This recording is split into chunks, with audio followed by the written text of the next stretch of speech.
I'm Jill Griffin, and this is the Career Refresh Podcast.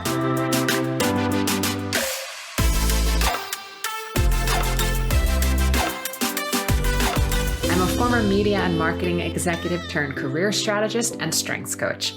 I spent my career working my way up and through the ranks of global organizations and startups. And today, I show others how to do the same. Join me each week as we discuss the strategies to leverage your strengths, increase your confidence and visibility, and reset your career with actionable steps towards a finer future. Ready? Let's do it.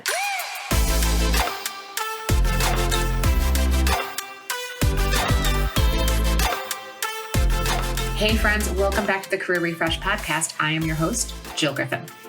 Over the next few weeks, I am going to be dropping what is sort of like interviews with my friends. These are the people that I feel that are making an enormous impact in their line of work and that I think you should know and be aware of the work that they're putting out into the world. What I'm hearing right now is that with offices opening back up anywhere from hybrid to full-time, there are a few themes that I am noticing, and that is around communication. The next one is around what do I wear? What are we wearing these days? And how should I dress? And how am I showing up? And are we still casual? Are we home? What is it? Lots of questions around dress and appearance. And then last is, what new behaviors do I need to adapt or change as the post-pandemic mindset really takes place? So this week's episode is Angela Masenic, and this episode falls under the behavioral aspect of the three trends that I'm seeing. Angela Masenic is founder of the Stop Over Drinking and Start Living podcast. She's worked with numerous people to stop over drinking, and she primarily works with women to address the underlying issues as to why they are over drinking so that they can make permanent changes in their relationship with alcohol and have fun while they are doing it. So listen in. I will put all of her information in the show notes. You're in for a treat. As we learn to shift again, there are behavior changes that employees may need to consider as they come back to the office. And one that we keep reading about is alcohol consumption or the consumption of your substance of choice. We've also seen data saying that alcohol consumption rose among adults age 30 and over by over 14% during the pandemic. There is a 41% increase in women drinking heavily. Another survey said that 1 in 5 respondents said that since the pandemic that they self-reported they are heavy drinking. And this idea that we've been in a slack phone, we've been in an altered state from our normal lifestyles, and the increase in drug and alcohol use across the country is what we're hearing a ton about. And this last study said that 1/3 of Americans who drink had increased their consumption considerably since the pandemic started. So why am I telling you all this? Because I want to introduce you to one of my dear friends who's also an expert on this subject, and it's Angela Masenic. Angela, why don't you give a moment to introduce yourself? Well, thank you so much, Jill. And thank you for providing all of the research and the numbers and the data. That is awesome. And those are exactly the numbers and the data that I'm reading too. So, I'm a life coach. I specifically help women stop over drinking. Most of my clients are high achievers, professionals. Some of them have families as well. And it's all of what you're saying is true. So, some of my clients worked on the over drinking while they were at home. They had a little bit more time. And I think what you said really resonated too. As people are starting to go back to work, there's so much anxiety around it. And what I really help clients do is really identify how they're feeling, because our feelings drive our behaviors. And our feelings are generated by how we think about the areas in our life. So we look at work, we look at our relationships, we look at what we think about ourselves. Those are some of the big areas in which are the root of the over drinking or the over Netflix, over whatever, whatever they're doing, or the over thing, that overdoing, overworking is huge too. I mean, that's a buffer as well. So that's what that's one of the things I'm glad you said that on the overworking, because one of the things that I'm seeing is that the people that I work with through career strategy and executive coaching is that they are very high functioning, but there is this subtle overconsumption that they may not realize how it may impact their mood, their sleep, their behaviors, or their overall performance during the day. And when you think that we've just come from this extended period of working from home is much easier to manage a rough morning if you've overconsumed. Again, alcohol, TV, Netflix, food. You also don't have a commute anymore. right? Yep. So you're in a position where there's so much more time that you could also be overworking, because that hour or so that you used to put towards your commute, many people I'm hearing, they're just putting it right into their workday. So when you're working from home, if you're feeling a little cranky, you've had a rough morning, you're able to avoid coworkers, you're able to find that extra space. What are you seeing, Angela, as you are helping people cope with changing again their lifestyle as they're coming back into the office? Yeah, I'm seeing everything that you're saying. So I think the biggest things that I'm hearing is what you said around body, the clothes not fitting. What do I wear? How do I fit in? What is it going to be like? It's almost like a social anxiety, right? Because they have to go and learn how to be with people again, which is a real thing.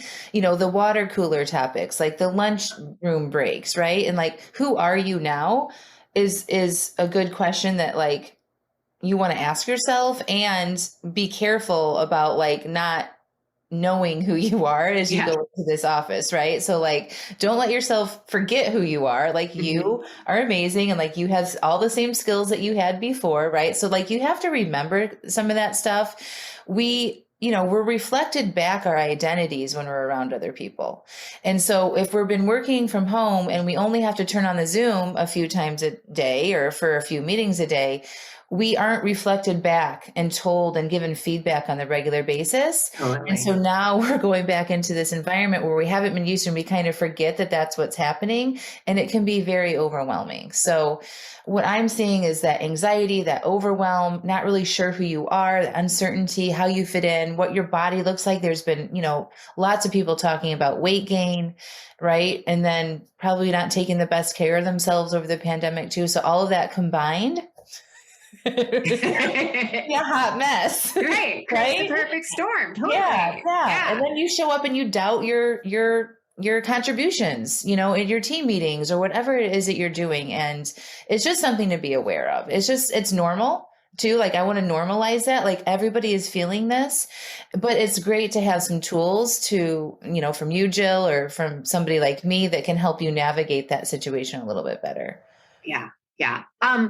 So I often hear people say that they're not sure if they have a problem. Like, what's the harm? A little drinking, a little over fun. I'm enjoying life. Yeah, I might occasionally be hungover. But then I hear clients often will say to me, speaking with someone recently who I have permission to talk about, that, he said recently that he found himself not only eating ice cream and over drinking, but then also looking for like Ted Lasso or Schitt's Creek on Netflix, right? It was like the trifecta of, alcohol, depressant, sugar and ice cream lifting you up. And then of course the feel good laugh of the movie. I'm like, what is happening there chemically, if you can talk a little bit to that. And then also, how do you help your clients figure out, is it a harmless overindulgence, or is it something that they really need to think about reframing their behavior? Yeah, let me answer that first question first. I used to have a trifecta too. Mine was red wine, popcorn, and scandal. Nice. So Olivia Pope with her long stem fucking winegrass and her popcorn. I mean, seriously, right? And she was so sexy and beautiful. So it just made it so glamorous, right? That's literally the only thing she consumed on that show was popcorn and red wine. Always had a great white jacket. I know. Heroin, of course. Oh, anyway. So this is what I tell people to help you see if it's a problem that you want to look at.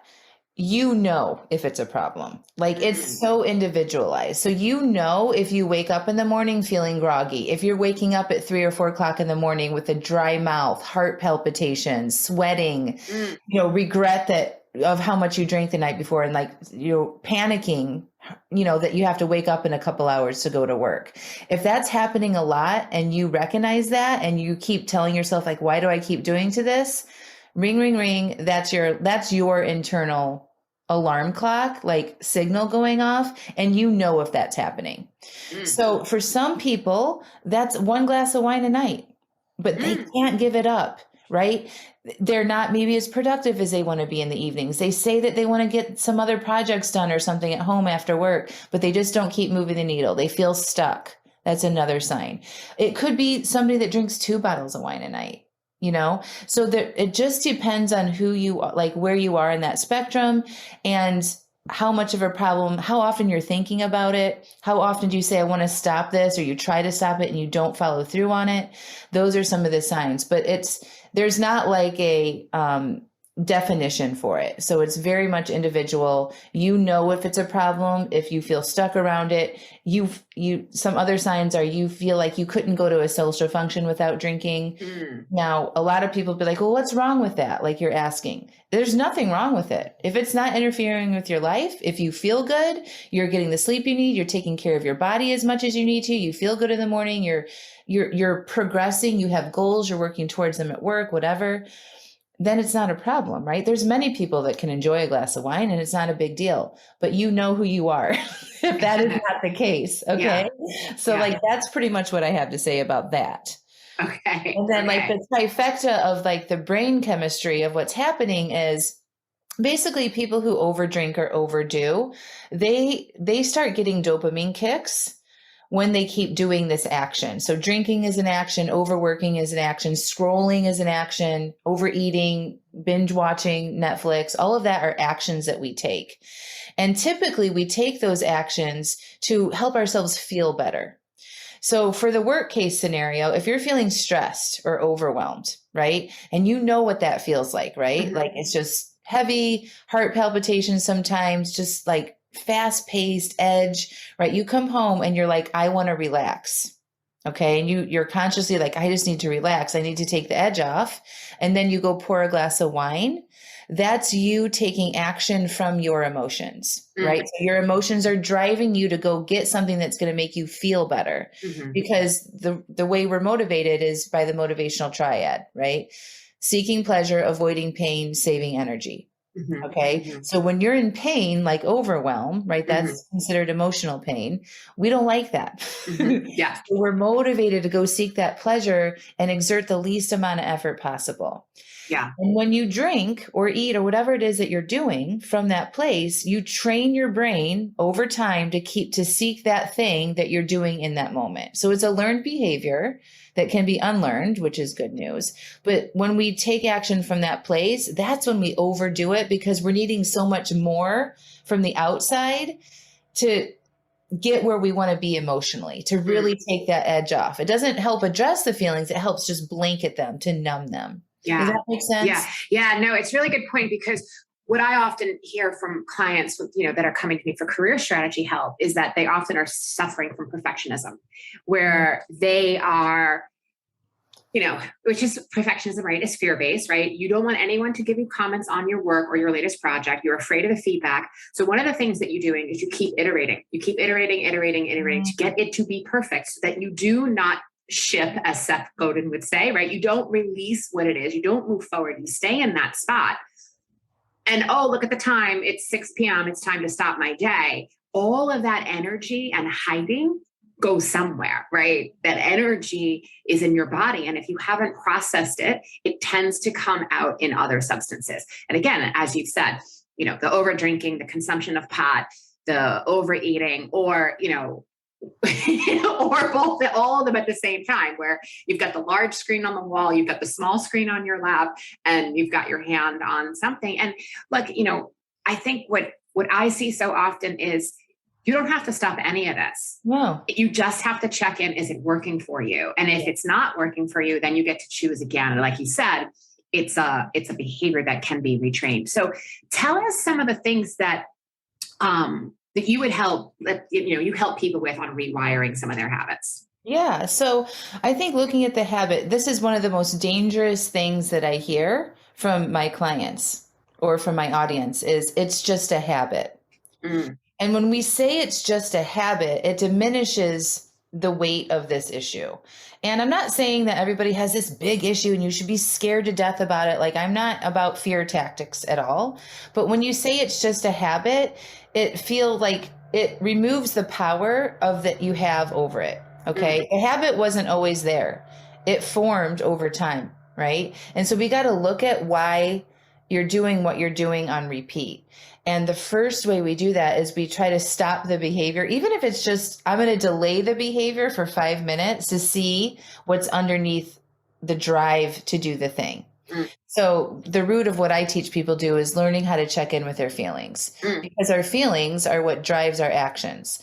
And if you don't look at that and you try to change your actions, it's going to be unfruitful, right? Because you're going to be trying to do something without understanding why you're doing it in the first place. So I'm just going to interrupt you for a second because I love that you're saying that, because it's the same in my work. Your feelings are directing your actions. So going for the opportunity, speaking up in the meeting, not speaking up in the meeting, the presentation, the job interview, the promotion you want, it's all driven by action. And if you're doing it from a place of hustle that feels graspy and stressful, you are going to create more of that in your experiences. Yeah. If you're doing it from a place of hustle, go get them, fight, like this feels fun, this feels exciting, I want to see what's possible, then you're creating your experience from there. So I love the parallel that at the end of the day, if you're using your feeling as the fuel to get what it is that you want, whether it's avoiding or whether it's getting. No, it's great. And I think too, people like you and probably the women that you coach and men that you coach, it's like nobody wants to talk about their feelings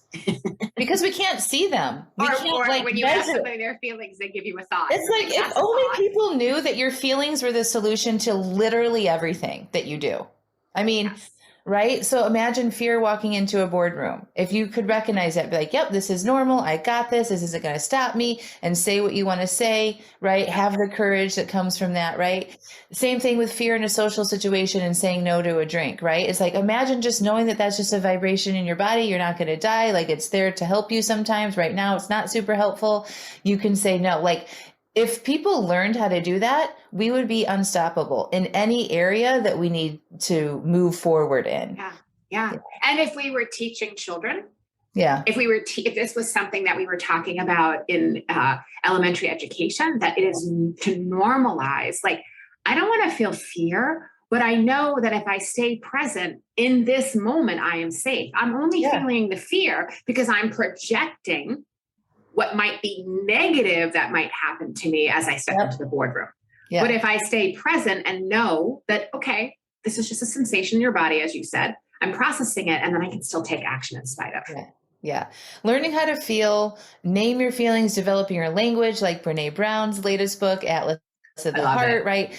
Language around your emotions, right? Learning to check in with yourself throughout the day. So like at the end of the day, if you wait and you're not super aware or conscious of what's happening with you emotionally or in your mind throughout the day, and then we transition into that evening time, it's real hard because we're tired. We've been working all day, right? To like turn on the higher part of your brain that wants to not overdrink or scroll or overwork, whatever it is. So I recommend that people really just pause throughout the day, slow down, check in with yourself. Maybe when you go to the bathroom, like things that you're already doing, think about your already habits that you have, like that you do on the regular, right? So maybe every hour you're checking your email. Before you do that, how am I feeling right now? Take a deep breath, and closing your eyes, like just giving yourself a moment to be like, where am I? How am I feeling? Breathing, acknowledging, right? And then you don't have to carry that energy through you till the end of the day. And then you look to the numbing, escaping. So those are some of the tips. And then, working through the urges is another thing, like knowing that you're going to have urges for doing the thing that you're trying to not do anymore. That's normal, but you don't want to avoid it. You don't want to say, I hate these urges. You just be like, yeah, I'm having an urge because I'm trying to break this cycle, and it's normal. It's nothing to be worried about. Again, breathing, and I can get through it. Processing. Yeah. I love that too, because, the way I approach career is I have this approach of sort of like this no BS career strategy approach. And it's made up of a couple of different elements. And the first is like, we get really clear on what is driving our purpose. We understand who we are and our talents, and we understand how our talents show up in action. The next part is well-being, where I've said many times, like, as we wait for diversity, equity, inclusion, and belonging dollars to come and start having conversations at the post-pandemic level, where we need to be doing so many of the things that we haven't done for so many years to make sure that we have diverse workplaces that are equitable and including.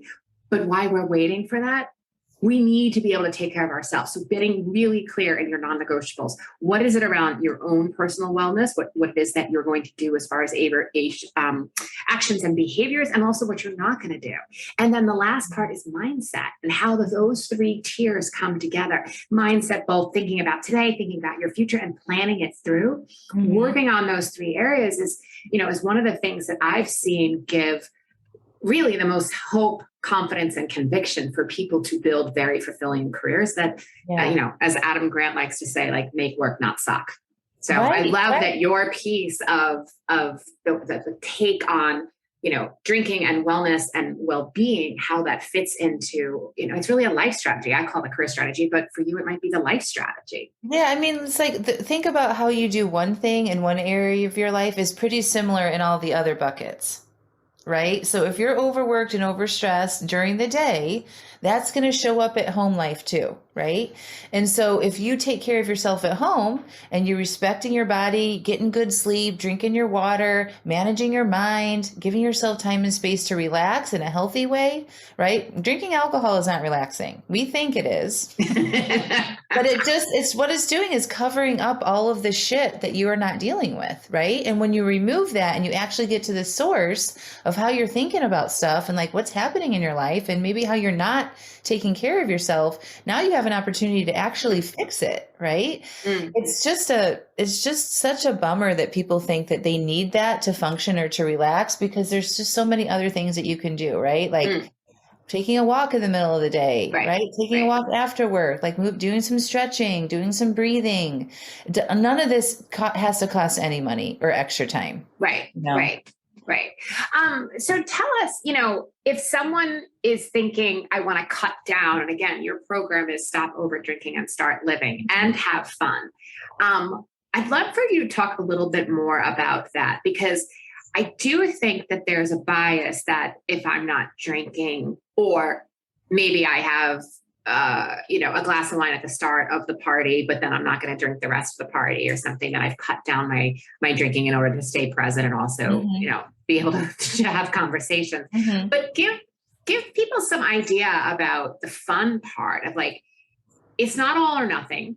You may cut down your consumption, but it doesn't have to be like you're either in the penalty box or I often hear people say, even when they go on a diet, if they're cutting down consumption, everyone's like, oh, are you on a diet? It's like, well, no, I just making choices for myself. And then you feel like, oh, I have to answer these questions. So I would love to give some color to some of that. Okay. So what is fun? So fun is a mental construct. Okay. So I was saying that, like, concerts or dance parties or social events or wine tastings or whatever it is that you're doing doesn't equal fun for everybody, right? Some people don't think those things are fun. And so when we look about what is fun and what is not, we have just adapted this societal belief that drinking equals fun, that things aren't fun unless you're drinking. So it just goes back to your culture, your family upbringing, your college experience, like whatever that looked like for you in alcohol, and what our society is constantly telling us. So we see pictures of people having fun with alcohol all the time, right? So it's like on every TV show, movie, social media feed, people are sharing pictures of their cocktails with smiles on their face and looking good and having fun and the social connection, all of that. So we have to remember, just like, there's other social, invisible influences, right? Society influences that we have. Alcohol's influence is also one of them. So it makes us believe that alcohol is more fun, but the fun comes from you. Like, you make something fun, right? So the way you think about a situation is either going to be awesome or it's not, right? And so if you go into that social situation saying, I'm not going to have any fun because I'm not drinking, that's going to be your experience, right? But if you go into it open and be like, I'm going to have to learn how to have fun without alcohol. Like, for me, in my story, I grew up learning how to be social as an adult with alcohol, partying at college, all of that stuff. I never did anything without alcohol. So I literally did not know how to be in these types of environments, even in the workplace. Yeah. I was in pharmaceutical sales for a long time, and advertising, as you were, right? And like no social function after work hours or even in the middle of the day didn't have alcohol. But I think it's also really important where helping people know how to handle it. So for myself, I'm a traumatic brain injury survivor, so alcohol doesn't really work in my life. Occasionally, I've, had drinks over the years, but what I always did is I would always have a negotiation with the bartender so that my drink was filled with water, or that, when shots were coming out, mine was filled with water, or that, Pellegrino you thought was something else, but it was really a Pellegrino. I would love to get to a place. I mean, I think the decisions I would make now would be very different than the decisions I would be making in my early 30s. But I would love to get to a place where more people normalize, well, no, I'm just drinking water, but I'm having fun. Or I'm just having, a Diet Coke, but I'm having fun, versus I got through it because, I tipped the bartender extra to give me. Right. Which is a lot of work, right? And like focus on that and like managing other people's thoughts. And, we're so scared of what other people are going to think, right? That's like about the fun thing. It's the peer pressure, right? Yeah. So the, come on, Griffin, just do a shot, lighten up. It's not going to, right? It's that I hear a lot from my clients too, where they don't necessarily want, if they're away on business travel with other colleagues, the assumption that every night we're going to drink is not, is really hard sometimes to stand up to and be like, no, I'm actually going to, go back to the hotel and hit the gym. Yeah. I mean, I think like we think that that's hard, but if you do it a couple times and you go in and you're like, this is what I'm doing, and you don't make it a big deal, like I'm good for now works a lot of the time. I'm good for now. Right. Like I'm really thirsty. I'm going to get a water to start. Yes. And then nobody pays attention after that, right? And very similar work when someone's passing you something and wants you to eat something. You're like, yeah, maybe in a bit. Yeah. Right. Or thank you. Give them a hard yes or no. Yeah. Or you just say thank you. And like you set it down. Like it doesn't have to be this big thing, right? And I think that just gives a lot of people permission. It's like, you don't have to say no, but you can be like, not right now. I'm good for now, which really works. But I also think that it's so important that we just, all of us, in the workplace, even when we're not even looking at telling people, no, I don't want to drink, is we have to stop worrying about how other people are going to feel when we do that. Right. So my clients. But how do they do that? Yeah. So you have to take responsibility for your own feelings first. Learn how to do that, right? Learn how to that you are responsible and you have agency over your own feelings, and that other adults have agency and responsibility over their feelings. So it doesn't matter what you say or do, everybody is going to have a different thought and different interpretation of that will create their own emotional experience, right? And letting adults be adults is a really good piece of advice, right? So even if you say, sure, and then you put it down, someone could think, oh, that's rude, right? Like we don't know what people are going to think. But what I do and help my clients see is like, we can't manage. So don't even try to manipulate or change what people are going to think, say, or do to you in these situations. When you find yourself worried about that, you just focus on yourself, turn it around and ask, what am I thinking and feeling right now?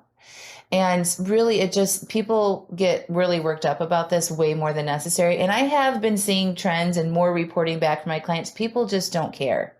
Like they don't care as much as we think they do. Yes, you might have some of those people that be like, come on, but really they are just not wanting to drink alone, and that's about them. What made you get into this work? Because I had overdrank for 20 plus years. Yeah. So I have real life experience with it. I started drinking at a very young age, partying in college. I got into pharmaceutical sales and worked in advertising agencies in my career. And the drinking just got cooler. It got more expensive. It got, I was entertaining clients and, trying to be fun and do all that stuff and a bunch of travel. And I'd go to a work trip or something like that. And I would drink and overeat so much. I'd come home and my ankles would swell up on the plane, and it would take me days to recover from all of the consumption that I did. But really once I had kids, I have 3 kids, and I went back to work at an advertising agency, and I was just so overwhelmed and full of anxiety. I felt like I had no time to myself. And I was definitely using alcohol at the end of the day to manage the overwhelm and anxiety that I felt about managing all the things.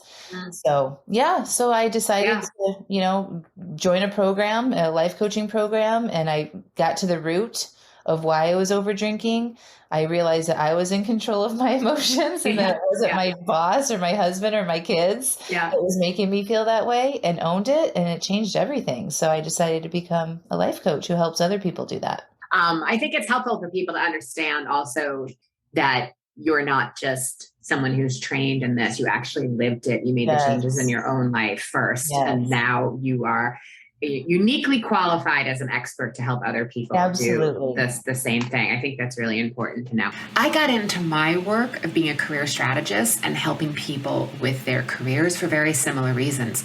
I had a really successful career, but what I was constantly finding is that I would start the day in a great mood. By lunchtime, maybe nothing had happened, but I would be really stressed out. I would be not really thinking clearly, wondering what had gone wrong. And the only thing that had gone wrong was my thoughts. And then I wasn't able to function strategically. And my job title was strategist.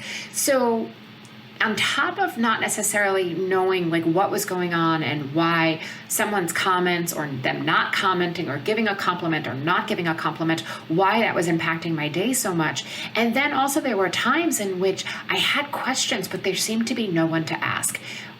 Either, my leadership or my boss was not available, or it was something that I felt like from an imposter syndrome standpoint that I should have known and I shouldn't really be asking them that.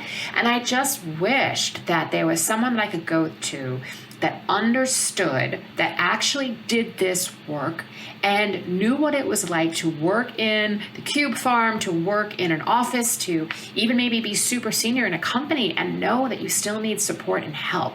So when I created my coaching practice, it was really about a strategic lens on not only who you are, how you show up, how you articulate your own excellence, but also working through strategic challenges. How do you manage this particular issue with a client? How do you actually think about their strategy that you may need some ideas and you want to bounce off? And then also, how do you manage and up-level your executive presence? And much like you, that is exactly why I do this work. And I also think that, what you're saying about other people's opinions is something that I see come up a lot in the work I do with clients, where whether they're drinking or not, they're not over drinking. They may have alcohol, but then they're at an event and there's that slurry colleague that may be senior to you that's now asking you questions and you feel like you have to engage and interact. And the thing that I always say to them is, where can you find the question in the question and be able to pivot the question back so that you're not actually getting caught in a conversation with someone who come tomorrow may remember all or little or nothing of the actual conversation, yet you're left with the thoughts of, did I handle it well when someone, was not necessarily, they were overserved. Yes. To begin with. Yeah. They were overserved. No, I think that's actually really good advice. Or I always I visualize myself in a room like that and I'm kind of caught, stuck in this, sticky conversation with somebody. And I'm like, oh my gosh, I'm so sorry. Hold on 1 second. And I just walk away. And then you just come back, or you might not, but you might not, and you just find a way. Right. I like the idea of just wearing it like a loose garment. Like it's not, there's, maybe you have you run through scenarios just like you would a job interview or a big presentation. You run through scenarios in your head of how you're going to handle it. And you're thinking about the stage or the state of play in which you're working within. And you're thinking about how you might handle some of it. And then when things come up, if your brain doesn't fire off the way you want to, as fast as you want to, again, asking that other question or just excusing yourself is great. I love that as a great tip for people to be able to work through. I also just want to make sure, when we talk about not worrying about what other people think or feel, some people might be like, well, how can I not do that when I work for somebody or I'm on a team or something? And I just want to, it sounds worse than what it actually is. Of course, as an employee or in an organization, you do have to take other people's thoughts and, opinions into consideration, right? That's not, do you want to talk about that, Jill, in the workplace? Because I feel this is a shared interview and I want to make sure that, how do you explain that to people in the workplace? That's a great question. What I do is always go to separate story from fact, right? So when you need to be working within your job description, you're obviously going to get feedback or comments or, expectations and goals that you need to hit, right? So those are the facts. But are you responding to the comment that your boss is giving you or leadership is giving you, that they're giving you feedback that, let's say, might feel sort of critical to you? And if the feedback is coming from, listen, Angela, I need you to do this or that in this way, and it should look like this, and it's tangible feedback that you can do, then it's the kind of thing you want to do. And yes, you're pleasing your boss, but you're also delivering on your actual job requirement. If the feedback is hidden or veiled under, do it more like me, because I don't like the way you're doing it, well, then I would just listen to the feedback, take notes, and you don't have to answer in the moment. You can just say, okay, let me process this and get back to you. That'll give you a beat to think. And then you can decide how you want to professionally answer the feedback, or sometimes it might not even need to be an answer. You process it, you're taking it in, and you're good from there. Yeah. I love that. And the power of the pause can save us from so much, right? Like from drinking too much, from saying the wrong thing in the meeting, like all of it, right? Just, it's okay if somebody says something to you, unless it's like life and death, we don't actually have to respond right away. We can think, that's interesting. Thank you. Let me process that for a minute. I'd love to put some thought into that and get back to you on it. I love that. Yeah. Yeah. Yeah. And asking, other things on that about answering those kinds of questions is like obviously getting really clear in the exact question. And you mentioned the pause too. I mean, anyone who's interested to Google old interviews with Steve Jobs, I mean, he was a master, because there were many times that, there's always a pirate on the ship, right? There's many times that someone's going to try to throw a dart at someone who's up there, very successful, very creative, genius, and, try to rock him or ask a question about something that's like out of left field, and watching the way he masters it. And look, we don't know what was going on. He might have been counting to regulate his heartbeat, his breath, right? He might have been thinking of the answer. It doesn't matter. It's the strategic use of the pause, which is brilliant. It's so good. So good. We so all good. need to be doing that more. I can solve so many problems. Right. Absolutely. Cool. So I wanted to ask you one question. Like, as people are reemerging into the workplace, or maybe they're in the process of a career change right now, and, they're going back into a new environment, what are some like top 3 tips that you would give to these people? Yeah, that's great. So I would think about the stage in which you're playing in. So if it's your work environment, whether you are, if you're LeBron James, Simone Biles, Serena Williams, right, you're thinking about the state of play, and this is your stage. So you want to be thinking about, how do you want to reapproach this? Are you approaching this as a champion, as a leader? You're thinking about your mindset. You're not approaching this as the idea of, I'm a daughter, I'm a sibling, I'm a spouse, right? You're not thinking about it. You're thinking about the state of play. That is going to help your mindset when you're thinking strategically to be able to come up with strategic solutions. So that's the first thing, about really thinking about how you want. The second is making sure, from a lens of confidence and certainty, that if you need to look back on your own achievements through LinkedIn or through your resume, if you need to remind yourself of your excellence, to have those, I call them career stories, to have those stories top of mind and have them close by so that you're able to articulate. The thing that we have that we forget is that we've been in this world of either working in Microsoft Teams or Google Hangouts or Zoom, where it's very one-dimensional. I speak, you speak, I speak, you speak, right? Suddenly go back into the office and there's like personalities and people that need to be like, right? And we have to find ways to rebuild trust. Otherwise, we're going to be right back to the level of microaggressions we were experiencing before the pandemic. So those, I would say, are the 2 biggest things, is really think about, from a mindset standpoint, how do you want to show up, and emulating yourself after someone you admire or a leader is a great place to start. Getting clear, in confidence, looking back at your achievements, looking back at what you know, because when you're coming from that place of confidence, it's really easy to, I did it once before, I can do it again. And then lastly, thinking about your career stories. It's been a while since people have talked to you or met you in the kitchen, on the floor, or in the conference room, and they, Or what I'm also knowing happens a lot is so many people are hired during this time you've never physically met before. Yeah. So having those career stories that are easy, that are not jargon filled, that are just easy stories to explain who you are and what you do is what I think is some of the best things that people have been working on as we're going back into I love reopening. it. I think my podcast last week was titled "Remember Who the F You Are." I love it. We forget who the F we are and all of our accomplishments that we've done. Like that's a good thing to build your confidence. Remember, like we've done hard things now. Like we have overcome obstacles, right? In the workplace, in this pandemic, in all sorts of areas. And that comes with something. Yeah. Like you're a badass. Yeah. And you want to remember who that is and what everything that you bring to the table when you walk into that room. So important. I love it. What are you offering right now for services and coaching? So I do group and I do private.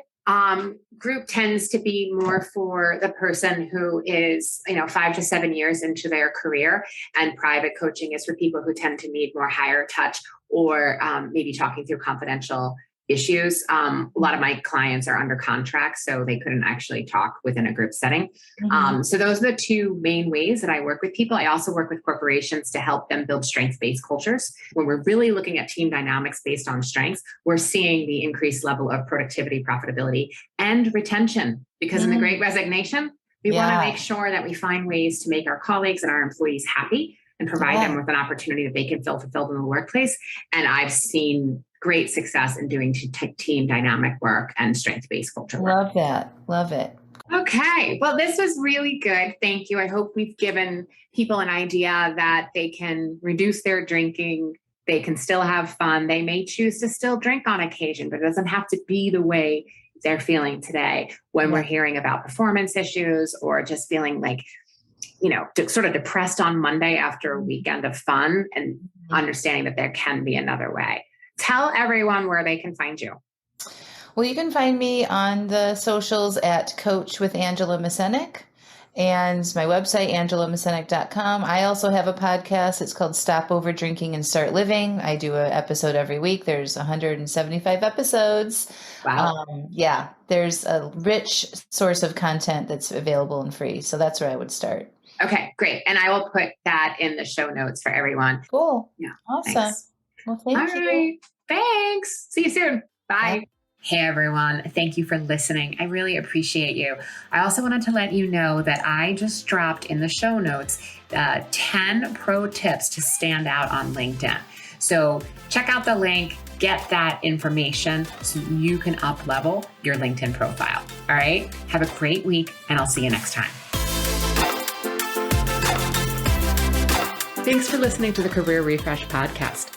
If you're enjoying this podcast and you want more career and mindset tips, get on my email list by going to jillgriffincoaching.com. I'll also put that link in the show notes. But before you go, please rate and review this podcast, as it helps me get the word out to people everywhere so they can also thrive in the workplace. I'll see you next time.